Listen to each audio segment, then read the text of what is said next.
Duel Nature by Beacon. Chapter 7. 3 months later.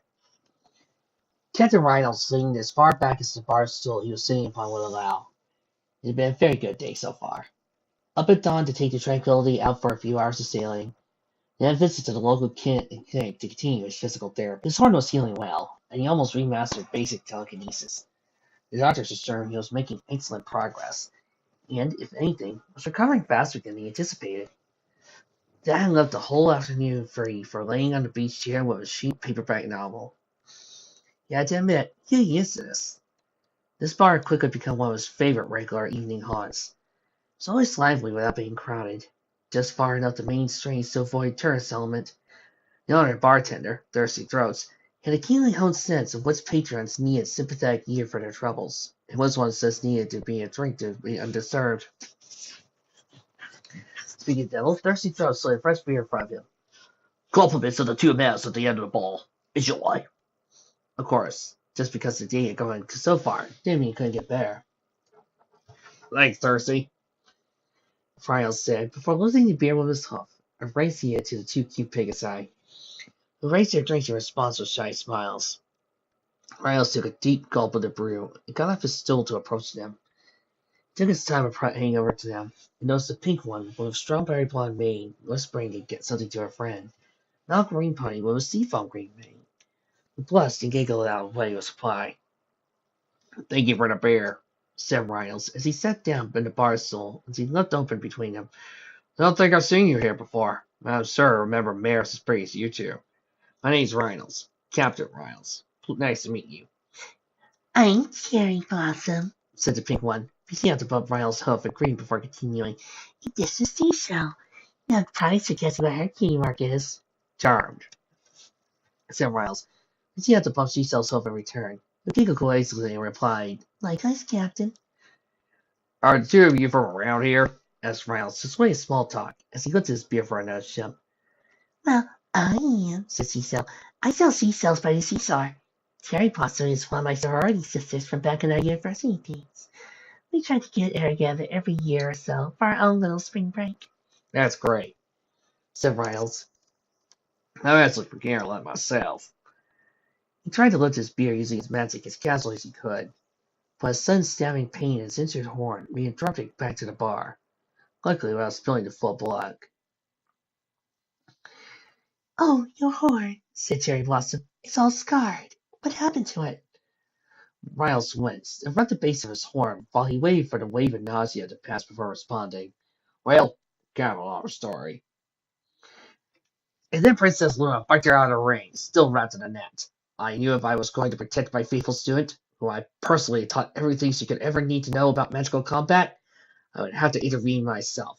So I stepped in between them and refused to let Princess have a single hair, said Riles, gesticulating wildly as he continued to tail to the two mares, whose expressions hovered somewhere between amusement and skepticism. So then what happened? Asked Giselle. Cassia, can you believe this guy? Look at her friend. Right, well, like I said, the princess was absolutely furious by this point. She was even willing to take her anger out on me, but I wasn't about to back down when Twilight's life was at stake.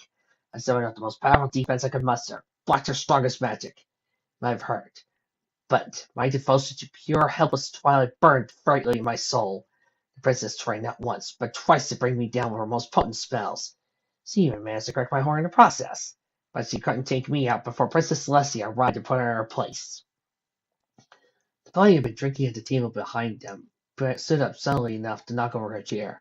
When the attendant at the bar patrons to her, casting off her cloak, she revealed a horn, as well as a pair of wings, and cloak black as night itself.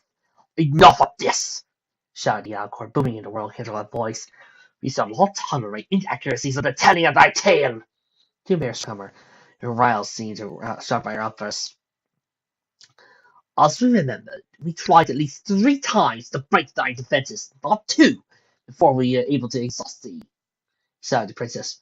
We shall not have fiddling thy tale of inaccuracies. Wait, princess, you mean this actually happened? Said Terry, while she recovered from her shock. But of course. You did not think that a royal guard would lie about his accomplishments, did you? Everything the captain described occurred, precisely the fashion he described it. Surely the bards of ages shall come to sing his praises for his courageous actions. Now that he has kissed us, we must go to attend royal business somewhere else. Someone as she rose and walked out of the bar.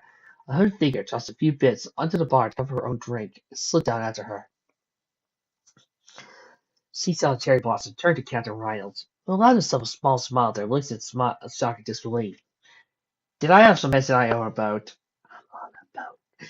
I'm on a boat. The hooded figure crept up slyly behind the lunar princess. "Ah, Twilight Sparkle," said Luna. "What took you so long?" The coat figure removed her hood, revealed a hood and a lavender coat. Twilight shook her head and let her mane fall back into a normal shape, unencumbered by the cloak she wore. "My apologies, Princess Luna. I was afraid of being spotted if I followed you too closely." "Are you absolutely certain that such actions would befit the role of, what did you call it, a wingman?" Twilight glanced back towards the entrance of the bar. Miles is still out of the bar, flanked by Cecil and Cherry Blossom. All three of them were laughing as they trotted in the direction of Riles' apartment. "Very certain, Princess Luna. Think you'll find by tomorrow morning Captain Riles will be quite satisfied with their performance back there." "Are you certain that we did not lay it on with excessive thickness?" asked the princess. "Completely certain," confirmed Twilight. "You did great, although I can't help but noticing that every time Riles tells that story, the amount of property damage seems to increase.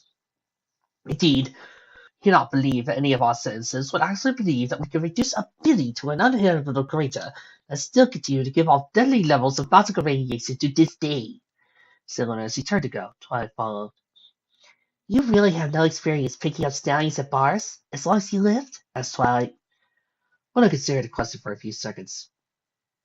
"When ordering a top of stallions to report to the royal bedchambers, would that should be considered experience?" asked Luna. "No, not really," replied Twilight. Barely a moment I reflected on how odd that question might have seemed to her 3 months ago. "We do not have any experience in this area," said Luna definitely.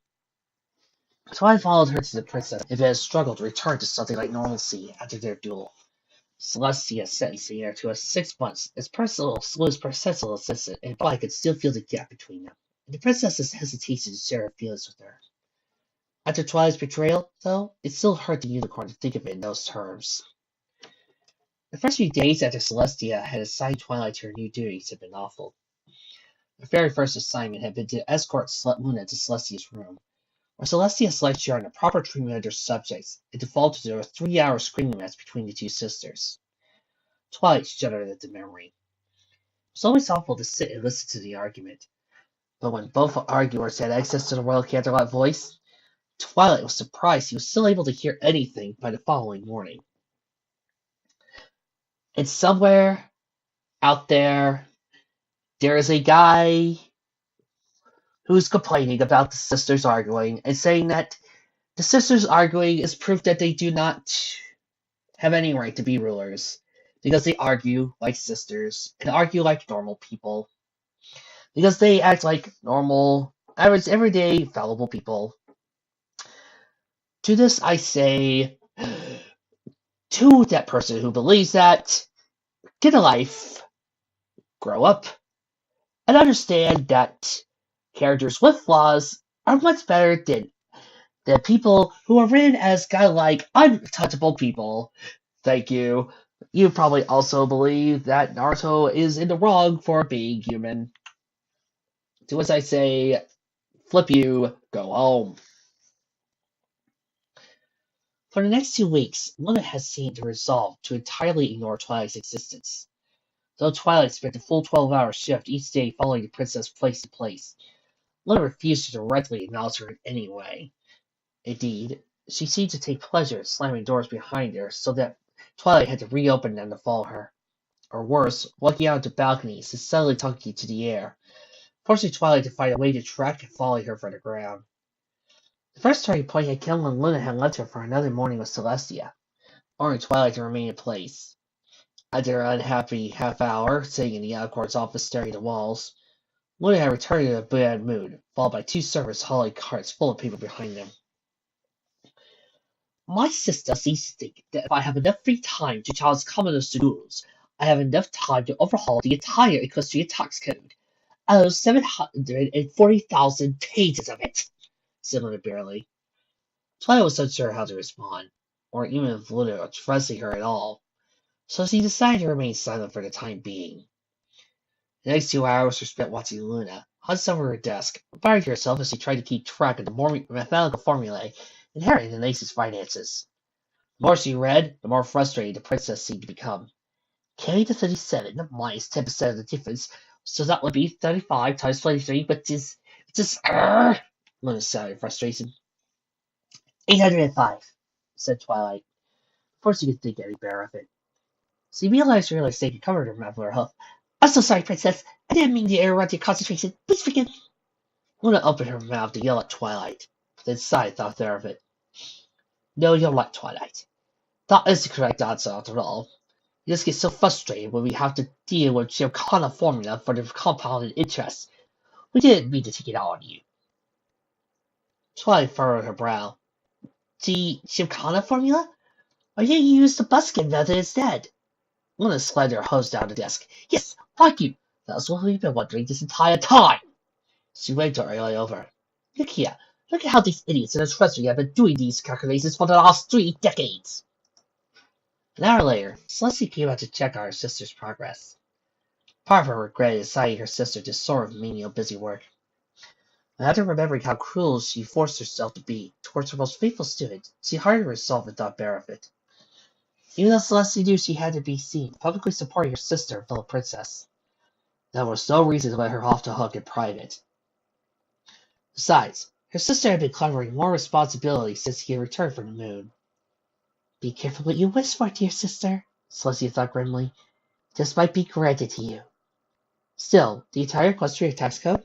Even for her, there were limits. She was about to knock on Luna's office door when she heard strange noises emanating from the room. What's that? Laughter? Damn, Twilight Sparkle.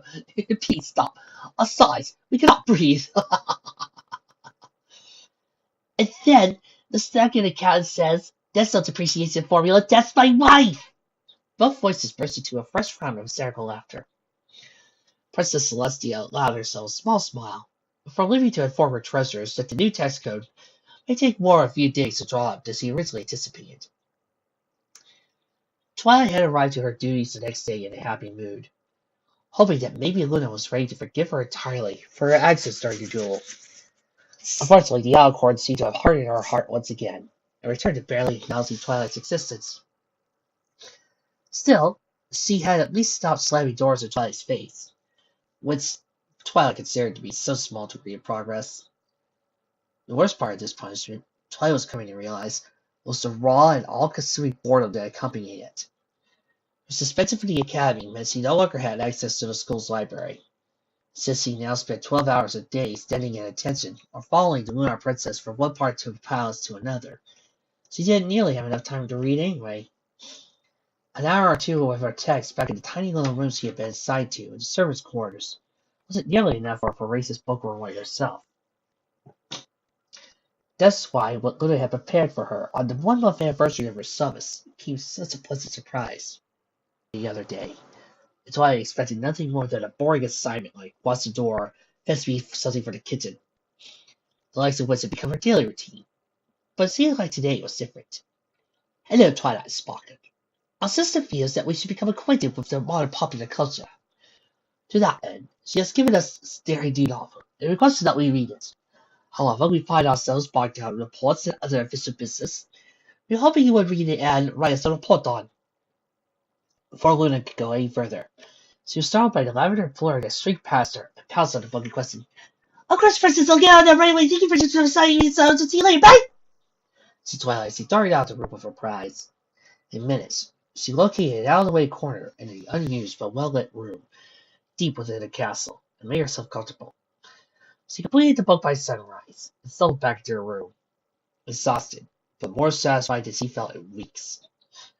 The next afternoon, on one of her all-too-rare days off from her duties, she met Rainbow Dash for lunch before the Pegasus went to see the Wonderbolts performance scheduled for that evening. When Twilight had mentioned what Luna had given her to read the previous day, Rainbow Dash nearly took her a sandwich. You got to read dare you do? And the Spear of Wendigos? That doesn't come out for another 2 months. I had a copy pre-ordered for weeks. She's going, you have to tell me everything. No, wait, don't tell me anything. Is it good? Does Derek finally hook up with Bravado? Don't spoil it for me. Grr.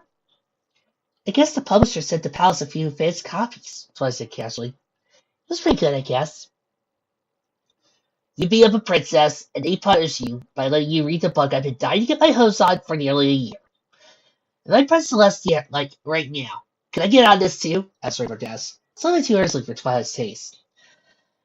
No, Rainbow, I think you would actually be assigned to more like protecting Celestia or working on a mission to hunt down the possible links of the assassin and flying off into the distance to find a cure for Princess Luna for whatever she's been suffering from, and going across the sea, meeting up with the god of Griffiths, and then meeting up with the undead god, learning an important lesson about killing, and then coming back, and then finding out that you were dead, and I got really loyalty spent. Not loyalty spent, I really got really right back. Sorry, Rainbow. I'm sure it was a one-time thing. Tomorrow I'll probably be back to boring old guard duty. Twilight grabbed a check and paid it, leaving off Rainbow's protest and offers to split it. She hated to be going so soon, but she had so many errands to run and only a single afternoon to accomplish everything. She had to say goodbye. It's good to see you again, Dashy. Give my best to everyone in Ponyville. May the winds of change forever blow in your favor, huh? Oh, sorry, that last punch will make more sense once you read the book. She walked away with a subtle smile as Rainbow Dash's face went through a series of twitches and contortions. As her sentence wore on, Twilight and Luna got more uncomfortable being around another. Some days it would have been easy to mistake them for being very close friends. Whenever Luna ordered her around, she at least had the grace to seem embarrassed for doing so, and Twilight was sent on frequent assignments that gave her opportunities to walk around Canterlot. Still, when requested to deliver a message to Celestia, almost invariably led to Twilight having a long conversation with Solar Princess about whatever was on her mind, or requested about theories she had uncovered for some tech book during her free time. Even Twilight wasn't technically a student of hers for the time being.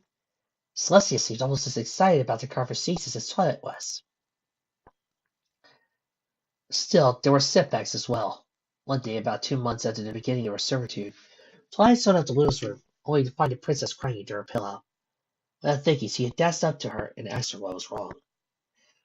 Why do you want to know, Twilight? Asked Luna between her sobs. So you can use it against us later? Leave us alone. The princess refused to speak to her any more that day, and Twilight was forced to sit outside her bedroom, listening to Luna sobbing the entire shift.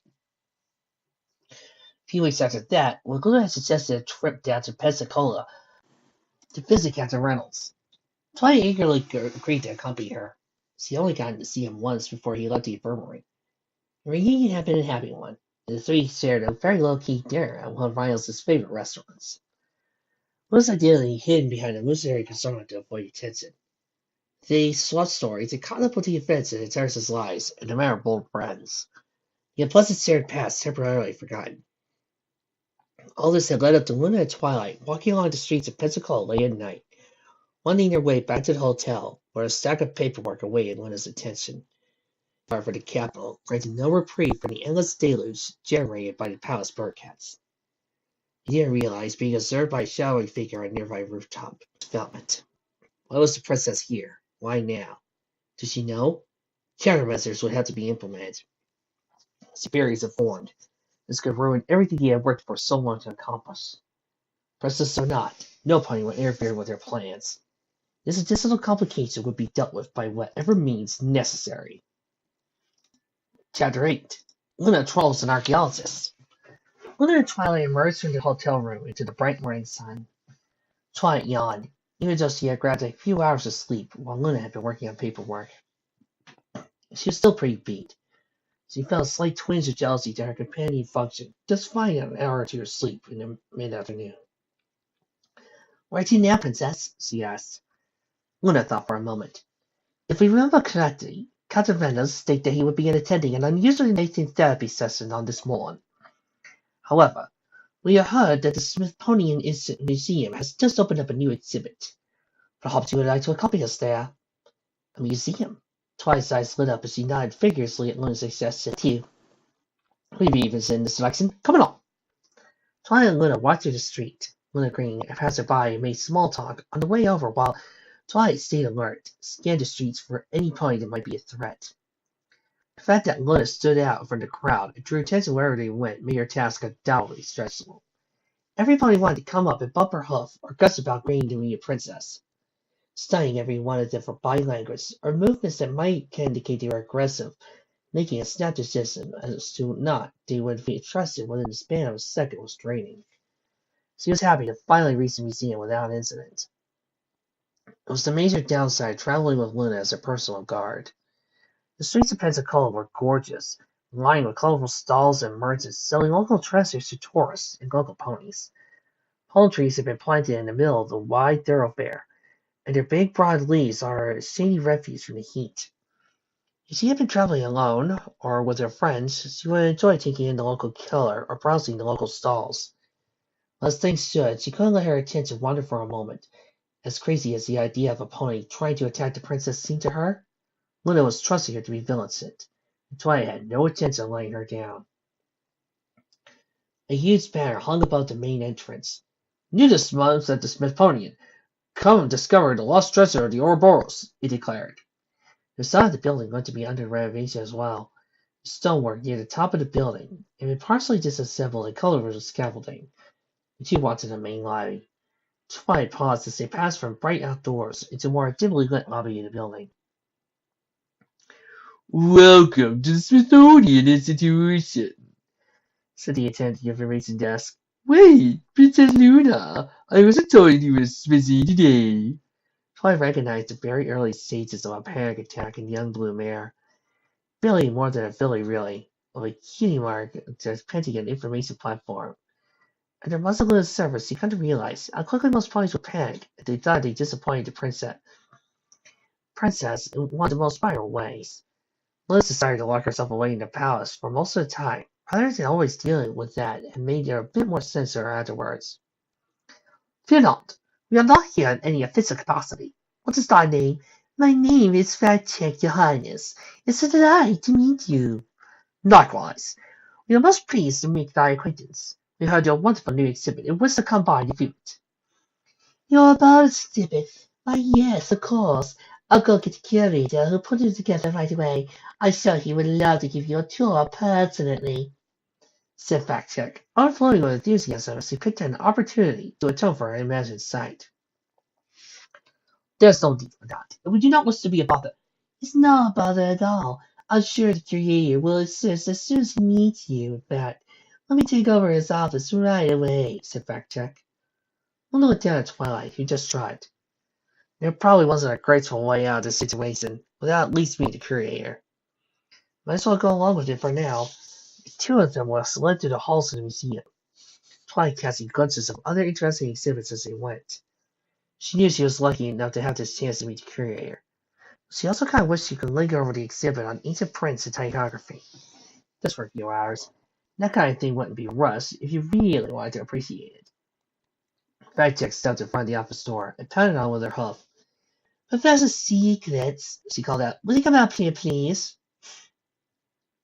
Fact-Check, I told you I didn't want to be disturbed, said a voice from inside the office. The door swung open to reveal an older Earth Pony stallion. Colored had once been a vibrant crimson, but now wearing enough gray hairs mixed in to give an overall perfection of a lighter scarlet color. What could be so possibly important that his voice faded away as he saw two ponies who accompanied Fact-Check. We did not mean to disturb you, Professor, said Luna. Twilight and I were just eager to see the new exhibit on the Hippocat culture and religion. We did not wish to be offended or inconvenienced. What? No trouble at all. It's a privilege to meet you. My name is Buried Secrets, and welcome to Smithsonian. I would be honored to show you around the exhibit, Your Highness. In fact, we both will. Bugs, get out of here, said the called back to his office. His blonde mane slipping around into Twilight's face. He spat out a few stray hairs. Just a sec, Professor, on my way, came a voice from the back of the office. There was a crowd around the door, and Twilight wasn't able to get a good look The stallion voice belonged to. Princess Luna! Exclaimed the voice. Professor's secrets moved aside to let the new pony through. Aside fact-check on Luna, all Twilight could make out was the young unicorn stallion's head that poked through the door frame. He seemed much younger than the professor, and his goat was, I say, gray, except for a strange seam of light attempted to fall upon it. That one burst forth, in vibrant silver glow that dazzled and surprised Twilight. "We are happy to meet you both. Allow me to introduce our associate, Twilight Sparkle," said Luna. The two stallions turned their attention to Luna's companion, apparently nosing her for the first time. "Charmed," said the professor's secrets, before returning his attention to flattering Luna again. The other stallion wasn't quite so hasty. Twilight noticed that the expressive awestruck reverence he had while speaking to the princess morphed into a more goofy, lopsided grin. "Hi," he said. "I'm Bronze Bell." He slipped past Barry's secrets and into the hallway. A friendly key marked that, sure enough, depicted an ornate bronze bell. That's yet, apparently satisfied that the princess was a good host, but to return to the library. Just call me Bronze, so everybody else says. Twilight Sparkle, but I guess you already heard that. I generally went to Princess, said Twilight, bumping Bronze's hoof. She was more than a little surprised that he was even addressing her. Most ponies ignored her and fixated entirely on Luna. "So, what kind of special talent goes with a bronze bell?" "Oh, this. I do artifact restoration for the museum. I have since I was a coach. It pays my tuition for graduate studies over at the local university." "Well, it must be so amazing to work in a museum. You're a student too?" "My special talent is magic, and back in Caroline I study—" "Twilight, we're heading to the exhibit now. Care to join us?" interjected Luna, from a little ways down the hall. Twilight blushed a bit at how caught up she got in her conversation. "Right behind you, Princess," she said, trotting down the hallway, after her and the professor. Bronze Bell turned to follow her. The professor was going on and on about his credentials and career to Princess Luna, while Twilight mostly tuned out what he was saying, while she looked around towards Bronze Bell, and kept on looking at her. But whenever their eyes met, he just blushed and looked away. "Probably thinks you're just some pampered noble filly traveling with Princess Luna," Twilight thought to herself. "Too bad. He's kind of cute." The foursome reached the gallery where the new exhibit was on display. Professor's secrets had clearly instructed to their attention. "Thank you for coming to visit our new exhibit here at the Smithsonian," he said.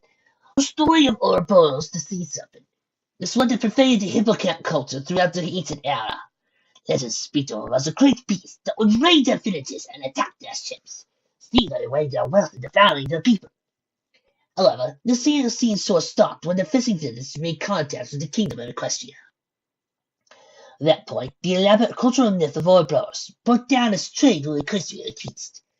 More enlightened ponies, such as myself, concluded that the tale of the sea serpent who brought their ships and their treasure to increase their hoard was, in fact, an elaborate metaphor for piracy and the negative effects of colonialism. This debate our provinces of... Yes, Princess, do you have a princess?" Twilight returned to look at the princess. The sweat rumble was already in the air. "More of a comment, really," said Princess Luna. "We're quite certain that the Ouroboros wasn't a metaphor." The professor scoffed. "With all due respect, Princess Luna, I mean the culture of the hippocamp. I am the only living pony who can begin to translate the now extinct language they once spoke. I am the foremost expert in their history. What makes you so sure of your innocence?" "We are eminently impressed by thy devotion to the hippocamp people and their culture, Professor," began Luna. Professor's chest swelled with pride to perceive comment. "Thank you, Princess. Now you turn your attention to this way. However," Luna continued, "there is one piece of evidence you have overlooked that convinces us that you are entirely not correct." Professor's face smiled. "What might that be, Princess?" he asked. Luna smiled. "We were there. We were the one who provided assistance to the hippocamp people and bossed the great serpent Ouroboros, when it invaded the oceanic trade lines for generations. It was the condition they gave for allying with Equestria," she said. "Celestia may have helped us as well."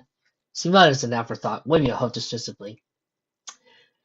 "You know, archaeology has to be boring sometimes back in Equestria.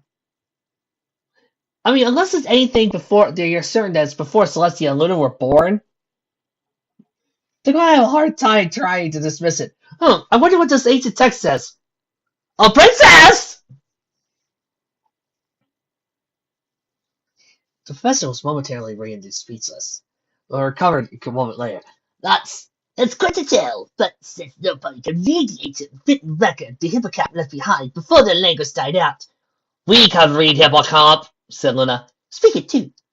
You find it the most enjoyable language to curse when the servants disappoint us. Want to say no other speakers exist. We are sure that by now our accent is atrocious due to disuse. Professor buried secrets can only gape at her, but was unwilling to concede entirely. That's not possible. I sent a request to the palace for any materials on Hippocamp language over a decade ago. Oh, Celestia doesn't speak Hippocamp anymore, we suspect, said Luna. She's only fluent in about a dozen languages or so, and knows enough. We, on the other hand, have a bit more of a talent for it. We must not have been back from the moon when your letter arrived, or we suppose we could have saved you some time. I mean, the only reason why I let Derek do get away from it is because I can expect that these ancient artifacts that she finds are in countries that Equestria don't touch. So, it's probably in locations, or probably long forgotten by Celestia Luna. But, anything about 1,000 years is like, oh, can I talk to Princess Celestia about this? Professor glanced wildly back and forth around the room as he took in all this time. So, I suppose the story of the three artifacts that were brought together to seal away and starting this land to maintain isn't actually talking about the importance of maintaining an even division of powers between the three branches of government, he continued. Nope, actual artifacts. Since we couldn't take them too far away from the seal itself or risk them falling into the wrong hands, we built a bunch of temples with lots of puzzles and traps and locked them away, as was the pasta at the time. Similar. Right, because you had all three of those in the ritual, you could either unseal the Ouroboros or take it of it, just as the legend says Braun, who was practically vibrating with excitement. I knew it! I knew it wasn't a myth! He turned to Twilight and stared directly in her eyes. She flushed a little at his intensity, but his enthusiasm was casting. Oh, I'm sorry, it's bronze. Do you have any idea how frustrating it is to just know that an old story about some terrible beast sailed away a millennium ago was an old ponytail, but not have anyone believe you? Twilight giggled. There you might think, actually. She said, quite smiled as he glanced at Luna, who rolled her eyes, but wore the slightest hint of a smile to herself. Bronze Bell went on, wandering the exhibit at the various artifacts for some time. All accounts of the rituals say the main three components are a plate, bowl, and knife. We just restored a gorgeous plate that had been recovered from a tomb less than 50 miles from here. It must have been the first one. We just need to find the other two. Actually, we think we see the bowl over here as well, said Luna. Though, for some reason, it bears the label Primitive Ashtray. Professor Barry's secret was crestfallen as he thought about the 2 weeks of work he spent identifying that ashtray. Franz, however, was becoming even more excited. It could all be here. We can form the wrestle again. No! Luna shouted. Absolutely not!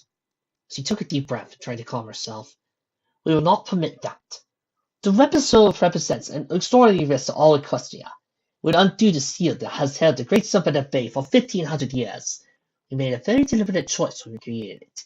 Though the power and wealth the monster had accumulated tempted us greatly, sealing it away was a responsible choice, and one we could not see undone. Boz was still shaken from being exposed to the royal counterline voice. He recovered, but his enthusiasm had waned a bit. Oh, I'm sorry, Princess. I got caught up in the moment there. Luna put on the kindest smile she could muster. Do not trouble yourself. We embody enthusiasm, and have no wish to condemn you for it. The temptation is great, we will admit, but be assured only terror and darkness lies in that direction. So he extended a hope to help him regain his footing. Perhaps we could return to your office? Well, we would be happy to answer any questions we have about the grammar and syntax of the Hippocamp language. Franz picked up again at the offer. Really? That would be amazing, wouldn't it, Professor? He said, glancing at Barry's secrets. We'll matter something intelligible, but follow along the orders as he returned to his office. Luna spent the next 45 minutes describing as much of the Hippocamp language as he could remember, while the two scholar ponies scribbled down their notes on parchment as quickly as they could. They were deeply focused and silent, except to ask a brief question or request some small clarification of detail. She also took a look at the artifacts the museum was in the process of restoring, pointing out whatever details she could remember regarding their use of cultural importance. A revelation that the important religious document Barry Sickens has been struggling to comprehend for the past month was actually an ancient takeout menu, reduced the poor stallion to tears. Twilight and Luna took that as an invitation to leave the office, leaving goodbye to Bronze Bell, who pulled out a well-worn textbook and seemed to cross-referencing something his new notes and buried secrets. He pulled out a flask and took a long pull from it. Luna and Twilight walked back in the direction they had come from, finding their way to the museum's other exhibits. But there was most excitement. We'll have to remember to correspond with the professor about the studies more frequently, said Luna. Twilight and Luna wandered around the other exhibits until they began to grow hungry. Leaving goodbye to fact check on their way out, they stepped back out into the midday hustle and bustle of the city. It had been several hours since they entered the museum. The city had sprung to life as the day went on. Once quiet streets were now packed with employees rushing to and fro. Twilight and Luna stopped at the base of the stairs. "We are feeling peckish. What sort of lunch would you prefer, Twilight?" said Luna. Rather than answer the question, Twilight wrapped Luna in a feeler of magic and flung her across the street. Luna wasn't hurt, even as she landed on her side. She was startled by the outburst. "Twilight, what is the meaning of—" She was cut off when his eyes slapped a rock, landing on the spot she had been standing a moment ago. Twilight staggered back from where the rock had landed, only inches from her face. There had been no time to explain. She just reacted after seeing the stone dislodge itself from the facade of the museum. Other pieces of stone, smaller but still heavy enough to crush her pony, were tumbling out the building. There was no way she was going to avoid all of them. She pushed all her focus outward through her horn and created a small dome of purple energy around herself. No sooner had the dome fallen than the rocks crashed down over her. The shield protected her from the full weight of the stones. She still felt the impact like a punch to her gut. In a moment it was over. Twilight redoubled her focus, trying to push the rocks away from her with the shield. But they were just too massive to lift without a better leverage. She couldn't use telekinesis without dropping the shield. But if the shield went down, she'd be crushed before she could clear away enough rubble to get out from under the pile. "Twilight!" Luna screamed, muffled by debris. The rocks began to shift and clatter against one another. Then they simply exploded into dust and harmless pebbles. A cloud of dust billowed outwards, and Twilight dispelled her shield. She couldn't see anything but a wall of gray. "Luna? I'm okay," called Twilight before she began to choke and cough in the dust she was breathing in. "I'm over here." Instantly, the alicorn was standing over her. She grabbed Twilight and pulled her out of the dust cloud into fresh air. Twilight coughed a few more times, once her screaming for. Finally, she was able to look at Luna. She noticed that the dust had irritated the princess's eyes. They were all red and tears were running down her cheeks. "Are you okay, princess?" Twilight asked. Luna looked at her blankly. "Are we okay? Twilight, you thought you could have been—" She trailed out and began to sob. Ponies were gathering around the fallen rocks. Miraculously, no other ponies seemed to have been hurt in the collapse. Twilight realized just how upset Luna really was, and led her down a quiet side street before any pony realized she was there. Turned to her leadership. Luna didn't look like she was in any condition to prove it right now. "It's all right now, Luna. See? I'm really good at shields, remember?" She gave a small one. "Come on, you're no tougher than that. Those rocks were nothing compared to some of the stuff you threw at me a few months ago." Twilight hoped a bit of levity would lighten the mood. It didn't. Luna stared at Twilight, a haunted look in her eyes. "That stupid fight! If you hadn't been such a fool as you back then, you wouldn't have been in bigger dangers today to begin with. It's so our fault you almost died." Luna broke down again. She wrapped her front legs around Twilight and pulled her tightly against her as she cried. "You're sorry, Twilight. I'm so sorry for everything." Twilight returned the hug without saying anything, and he stayed there until Luna was able to recollect herself. "I think my appetite's gone anyway. Why don't we head back to the hotel and regroup?" suggested Twilight. Luna sniffled, but nodded and managed a small smile. They made their way back to the hotel. Word of the construction accident at the museum was spreading like wildfire in the streets. They were barely noticed and walked in the opposite direction of the ponies, jostling one another to get a better look at the scene. A few minutes later, they arrived back at the hotel. As their adrenaline rush wore away, Twilight felt sicker in her host since he had been a moment before. She could feel it dawning on her she had, indeed, nearly died. As a belly threatening to overwhelm her, she pushed back the slowly growing desire to hide to a corner, sobbing her eyes out. I knew it was only a matter of time. "Gotta keep moving. Gotta keep thinking about something else," she told herself. Luna pushed open the door to the suite they shared. "We do not know about you, Twilight Sparkle, but I feel that we had more than enough excitement for one morning." She trailed off as she looked at the room. The room had been torn apart as he left it. Belongings scattered all over the room. Even cushions and mattresses had been slashed apart. Luna was too shocked to speak. Twilight asked the question that was both on their minds. What the fuck is going on here?